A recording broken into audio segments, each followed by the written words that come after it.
لیکن وہ کامیاب نہیں ہوئے، اور کینیڈا نے مودی صاحب کو انویٹیشن نہیں دی۔ اب یہ ایک بہت بڑی امبیرسمنٹ ہے، ہیومیلیشن ہے مودی کے لیے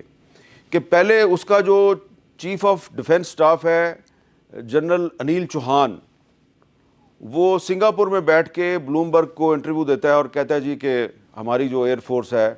اس کے نقصانات ہوئے ہیں، لیکن یہ اہم نہیں ہے کہ نقصانات کتنے ہوئے، یہ اہم ہے کہ نقصانات کیوں ہوئے۔ اور یہ جو ایڈمیشن ہے، اس ایڈمیشن نے پوری جو دنیا ہے اس میں انڈیا کو جھوٹا ثابت کر دیا، اور جو انڈین میڈیا ہے وہ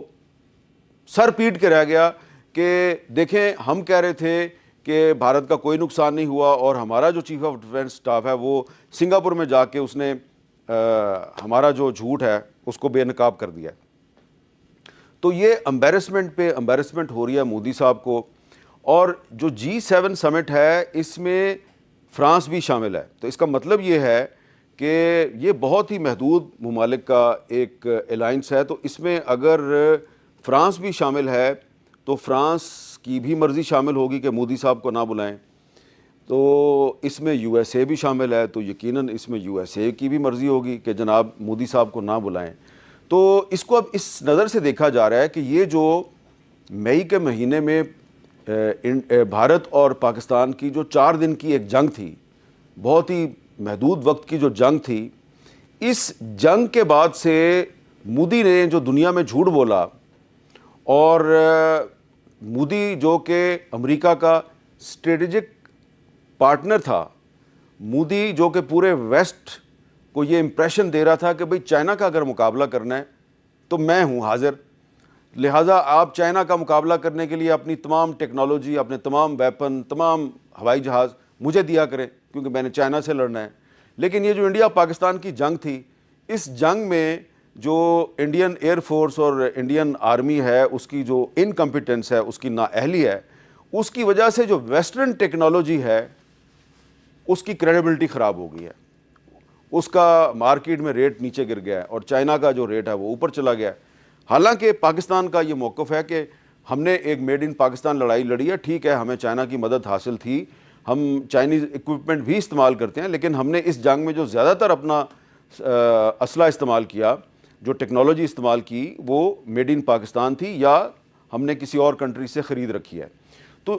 اب اس کے ساتھ سپلیمنٹ ہو گئی ہے یہ ایک بہت بڑی سفارتی ناکامی،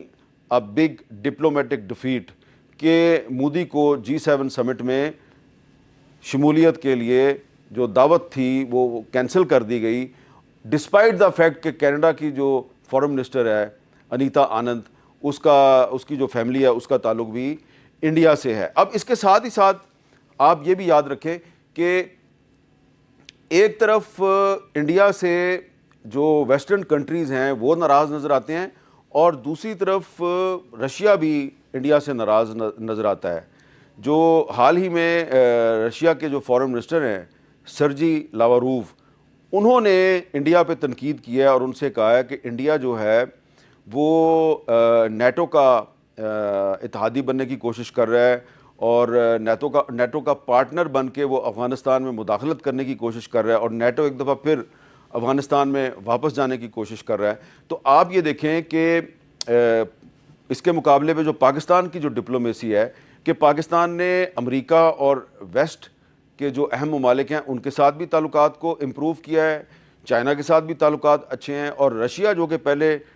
جی تو ناظرین، آپ نے حامد میر صاحب کی بات چیت سنی، تو ان کا یہ کہنا تھا کہ کینیڈا جیسے ملک نے بھی مودی کو اپنے ملک آنے نہیں دیا۔ وہاں پر جو کانفرنس تھی اس میں کافی بڑے بڑے ملک شامل تھے، جس میں جناب امریکہ اور فرانس بھی شامل تھا، تو ظاہری سی بات ہے کہ فرانس نے بھی کہا ہوگا کہ مودی صاحب کو اس کانفرنس میں نہ بلایا جائے۔ تو اس حوالے سے مودی صاحب کی چیخیں جو ہیں وہ آسمان چھونے لگی ہیں کہ مودی تنہا ہو گیا ہے، پوری دنیا میں رسوائی کا موجب بن گیا ہے۔ تو یہ تھے جناب حامد میر صاحب، اجازت دیجیے، اللہ حافظ۔